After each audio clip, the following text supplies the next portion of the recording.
Hello friends, welcome back to my channel. ரொம்ப நாள் கழிச்சு போடுற ஒரு பெரிய விலாக் தான். கண்டிப்பாக உங்கள் எல்லாருக்கும் பிடிக்கும். வாங்க வீடியோக்குள்ளே போகலாம். ஸோ இது ஒரு நான்வெஜ் ரெசிபீஸ் விலாக் தான். காலையிலேயே ஃப்ரெஷ்ஷாக போயிட்டு ஃபிஷ்ஷு, மட்டன் எல்லாமே வாங்கிட்டு வந்தாச்சு. இப்போ வந்து நம்ம குழம்பு செய்கிறதுக்கு தேவையான திங்ஸ் எல்லாம் ரெடி பண்ணி வச்சிடலாம். ஃபஸ்ட்டு வந்து இஞ்சி பூண்டு விழுது வந்து ஃப்ரெஷ்ஷாக அரைச்சிக்கலாம். அதுக்கு வந்து பூண்டு தேவையான அளவுக்கு எடுத்துக்கோங்க. இஞ்சி வந்து தோல் சீவிட்டு எடுத்துக்கலாம். எப்போவுமே நம்ம வீட்டில் ஃப்ரெஷ்ஷாக அரைக்கிறது வந்து நல்ல ஒரு ஃப்ளேவர் கொடுக்கும். ஸோ கடையில் வாங்குறது அவங்க எப்போ ரெடி பண்ணுவாங்க தெரியாது. பட் நம்ம வீட்டில் பண்ணும்போது அதோட ஃப்ரெஷ் ஃப்ளேவர் அந்த மசாலாவில் இறங்கி நல்லாயிருக்கும். நம்ம அழகாக க்ளீன் பண்ணி எடுத்துக்கலாம். க்ளீன் பண்ணிவிட்டு அரைச்சிக்கலாம். அதுக்கப்புறம் சைட் பை சைடு எல்லாமே ரெடி பண்ணி வச்சுக்கலாம். என்னென்ன காய் வேணும், வெங்காயம், தக்காளி எல்லாத்தையும் கட் பண்ணி எடுத்து வச்சுக்கலாம். நான் கொஞ்சம் ஈரல் வாங்கியிருக்கேன். ஒரு ஈரல் அதையும் வந்து ஃப்ரை மாதிரி பண்ணி எடுத்துக்கலான்னு இருக்கேன். ஸோ அது பண்ணிவிட்டு ரெசிபி செய்ய ஸ்டார்ட் பண்ணிடலாம். சின்ன சின்னதாக கட் பண்ணி போட்டால் நல்லா ஃபைனாக நம்மளுக்கு அரைஞ்சி வரும். பூண்டு வந்து நம்ம தோலோடையும் போடலாம், ஒன்றும் பிரச்சனை இல்லை. இல்லைனா தோல் உரிச்சு கூட நீங்கள் ஆட் பண்ணிக்கலாம். நான் வந்து தோலோடையே போட்டு அரைச்சிக்கிறேன் இஞ்சி பூண்டு விழுது.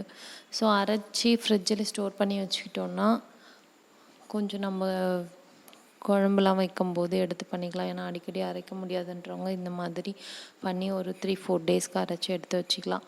ஆனியன் வந்து ஸ்லைஸாக கட் பண்ணி எடுத்து வச்சிடலாம். அதுக்கப்புறம் ஒரு குக்வேர் வச்சுட்டு அதில் வந்து நம்ம மட்டன் வேக வச்சு எடுத்துக்கலாம். மட்டன் வந்து தனியாக வேக வச்சு எடுத்துட்டோம்னா நம்மளுக்கு நல்லா சாப்பிடும்போது நல்லா சூப்பராக வரும். அதே சமயம் எல்லா காய்கறியும் கட் பண்ணிக்கிறேன் நான்.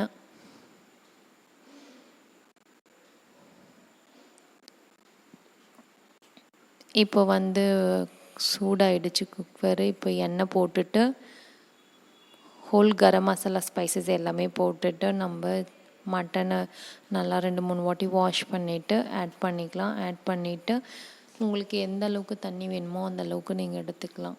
ஊற்றி வேக வச்சுக்கோங்க. கம்மியாக தண்ணி வேணாலும் நம்ம மட்டனுக்கு ஏற்ற மாதிரி தண்ணி ஊற்றி வேக வச்சுக்கோங்க. நீங்கள் அதே கிரேவியில் ஆட் பண்ண போகிறீங்கன்னா இன்னும் கொஞ்சமாக தண்ணி எக்ஸ்ட்ராவே வச்சு ஆட் பண்ணிக்கலாம். ஸோ மட்டன் உள்ளே போட்டுட்டு உப்பு போட்டு மஞ்சள் பொடி போட்டு மூடி வச்சுருங்க. ஒரு 4-5 விசில். கொஞ்சம் எல்லாம் ஆட்டுக்கறினா நம்ம ஒரு 4 விசில்லே வச்சாலே சூப்பராக பஞ்சு மாதிரி வெந்துடும். நல்லா வேகட்டும். மூடி வச்சு ப்ரெஷர் குக்கரை உடனே ஓப்பன் பண்ணாதீங்க, வெயிட் பண்ணுங்கள். ப்ரெஷர்லாம் அடங்கினதுக்கப்புறம் ஓப்பன் பண்ணிக்கலாம். இப்போ நல்லா கிளறி விட்டுட்டு ஒரு 3-4 விசில் வச்சு எடுத்துக்கலாம். சைட் பை சைடு நான் வந்து சாதம் வடிச்சிட்ருக்கேன். சாதம் எப்பவுமே நான் வடித்து தான் செய்வேன், அதனால் அது வெந்துட்டுருக்கு. இப்போ வந்து ஃபிஷ்ஷு மேரினேட் பண்ணிடலாம். ஸோ ப்ரித்தி வந்து நான் எப்படி பண்ணணுன்னு பார்க்கணுன்னு சொன்னால் அதனால் நான் அவனையும் கூட்டிகிட்டு அவனுக்கும் சொல்லி தந்துட்டு அப்படியே மேரினேட் பண்ணிகிட்ருக்கேன். ஸோ வந்து இஞ்சி பூண்டு விழுது வந்து ஒரு 1 table spoon, chilli powder 1 table spoon, மஞ்சத்தூள் வந்து 1/4 டீஸ்பூன், உப்பு தேவைக்கு ஏற்ற மாதிரி போட்டுக்கோங்க. வேறு எதுவுமே இதில் ஆட் பண்ணல நான். ஸோ இந்த மசாலாவே போதும். ஏன்னா இஞ்சி பூண்டுலேயே வந்து காரம் இருக்குது, மிளகாய் தூளில் வந்து நல்ல காரம் இருக்குது. அதனால் நான் எந்த எக்ஸ்ட்ரா ஸ்பைசஸும் சேர்க்கலை. இதை எல்லாத்தையும் நல்லா மிக்ஸ் பண்ணிவிட்டு மீன் மேலே நல்லா தடவி விட்டுடுங்க. உள்ளே வெளியில் ஃபுல்லாக நல்லா தடவி விட்டுட்டிங்கன்னா நல்லா காரம் இறங்கிடும். நம்ம ஃப்ரை பண்ணுறதுக்கு ஏற்ற மாதிரி நல்லா கட் பண்ணி எடுத்துக்கலாம். உள்ள வெளியில் நல்லா கோட் ஆகுற மாதிரி எடுத்து வச்சாச்சு. இப்போது 4 விசில் வந்துடுச்சு. ப்ரெஷர் வந்து அடங்கட்டும், அதுக்கப்புறம் ஓப்பன் பண்ணி பார்க்கலாம். இப்போ வந்து நுரையீரல் செய்யறதுக்கு தேவையான அளவுக்கு எண்ணெய் போட்டுட்டு வெங்காயம் நல்லா ஃபைனாக கட் பண்ணியிருக்கேன், அதையும் போட்டுடலாம். கடுகு நல்லா பொரிஞ்சதுக்கப்புறம் வெங்காயம் ஆட் பண்ணிக்கோங்க. மோஸ்ட்லி நான்வெஜ்ஜில் கடுகு போட மாட்டாங்க, நான் லைட்டாக நான் சேர்ப்பேன். அதுக்கப்புறம் வெங்காயம் நல்லா வதங்கட்டும். அதுக்கு தேவையான அளவுக்கு உப்பு அதையும் போட்டுக்கலாம். போட்டுட்டு கொஞ்சம் நேரம் நல்லா வதங்கட்டும். வதங்கினதுக்கப்புறம் நம்ம வந்து மசாலாஸ்லாம் ஆட் பண்ணிக்கலாம். தக்காளி ஒரு மீடியம் சைஸ் தக்காளி 1 எடுத்திருக்கேன், அதுவும் நல்லா வேகட்டும். சைட் பை சைடு வந்து நம்ம ஃபிஷ்ஷை வந்து பொரித்து எடுத்துடலாம். நான் வந்து கொஞ்சம் எண்ணெய் போட்டு ஷாலோ ஃப்ரை மாதிரி தான் பண்ணியிருக்கேன். இஞ்சி பூண்டு விழுது வந்து 1 டேபிள் ஸ்பூன் அளவுக்கு போட்டுக்கலாம். போட்டுட்டு நல்லா அது குக் ஆகட்டும். இப்போ மீன் வந்து சைட் பை சைடு வறுத்து எடுத்துடலாம். ஸோ உங்கள் வீட்டில் நீங்கள் எந்த மாதிரி செய்வீங்க? இது ரொம்ப நாள் கழித்து செய்கிறதுனால கொஞ்சம் வெரைட்டிஸ், ஆனால் வந்து குவான்டிட்டி வைஸ் வந்து ரொம்ப கம்மியாக தான் இருக்கும், ஆனால் கொஞ்சம் வெரைட்டிஸாக இருக்கும் செய்கிறது. ஓகே, இதுக்கப்புறம் வந்து நம்ம கழுவி சுத்தம் பண்ணி வச்சுருக்க ஆர்கன் மீட்டை ஆட் பண்ணிக்கலாம். ஆட் பண்ணிவிட்டு கொஞ்சம் தண்ணி ஊற்றி நல்லா வேக விடுங்க. அப்புறம் அதிலருந்தே தண்ணி கொஞ்சம் நிறைய பிரியும். நல்லா வெந்ததுக்கப்புறம் நம்ம மசாலாஸ் ஆட் பண்ணிக்கலாம். ஃபிஷ்ஷும் சைட் பை சைட் பொரிஞ்சிட்ருக்கு. இப்போ எடுத்து ஒரு பவுலுக்கு ட்ரான்ஸ்ஃபர் பண்ணிடலாம். ஸோ இதே மாதிரி அடுத்த பேட்ச் போட்டுருங்க. இப்போ வந்து மட்டன் குழம்புக்கு தேவையான அளவுக்கு எண்ணெய், பிரியாணி ஸ்பைசஸ் தான் போட்டுட்ருக்கேன், ஹோல் கரம் மசாலா ஸ்பைசஸ்ஸு. இது உங்களுக்கு பிடிக்கலன்னா நீங்கள் வறுத்து அரைச்சிட்டு அதை ஃப்ரெஷ் மசாலா ஆஃப்டர் நீங்கள் குழம்பு இறக்கும்போது அதுக்கு முன்னாடி ஒரு 10 மினிட்ஸ்க்கு முன்னாடி போட்டிங்கன்னா நல்லா வாசனையாக இருக்கும். வெங்காயம் தக்காளி நார்மலாக யூஸ்வலாக போட்டு வதக்குற மாதிரி தான் போட்டு வதக்கி எடுத்துக்கோங்க. தக்காளி ஆட் பண்ணிக்கலாம். வெங்காயம் தக்காளி எல்லாம் நல்லா வதங்கட்டும்.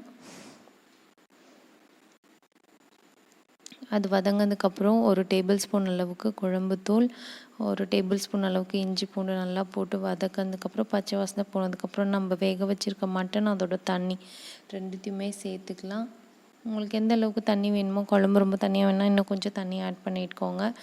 இப்போ வந்து இது நல்லா கொதிக்கட்டும். நம்ம வந்து குழம்புக்கு அரைச்சி ஊற்றுறதுக்கான தேங்காய் பால் எடுத்துக்கலாம். நான் ஒரு அரை மூடி தேங்காய் எடுத்திருக்கேன். அதில் வந்து 1.5 டேபிள் ஸ்பூன் அளவுக்கு கசகசா, சோம்பு 1 டேபிள் ஸ்பூன் இதை போட்டு நல்லா அரைச்சி எடுத்துக்க போகிறேன். நல்லா திக்கான மில்க்கு தான் வேணும் நம்ம. ஸோ நல்லா அரைச்சி 2 டைம் அந்த திக் மில்க்கை எடுத்துக்கோங்க. இந்த மாதிரி ஒரு ஸ்ட்ரெயினர் வச்சு வடிகட்டி எடுத்துட்டிங்கன்னா அந்த மில்க் வந்து எக்ஸ்ட்ராக்ட் ஆகிடும். ஸோ நம்மளுக்கு ஒரு சின்ன திப்பி கூட இருக்காது. குழம்புல வெறும் அந்த திக்கான பால் ஊற்றுனீங்கன்னா உங்களுக்கு அந்தளவுக்கு சூப்பரான கன்சிஸ்டன்சி வரும். குழம்பு நல்லா ஒரு மணமாகவும் இருக்கும். இது ஒரு 10 மினிட்ஸ் அப்படியே கொஞ்சம் கொதிக்கட்டும். கொதித்த உடனே நம்ம இறக்கிடலாம்.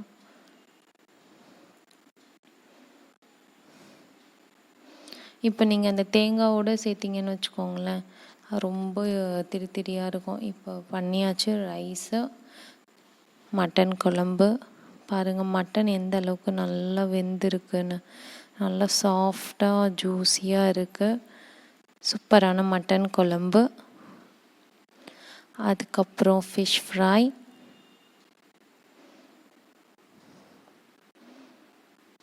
தாளித்த தயிர்.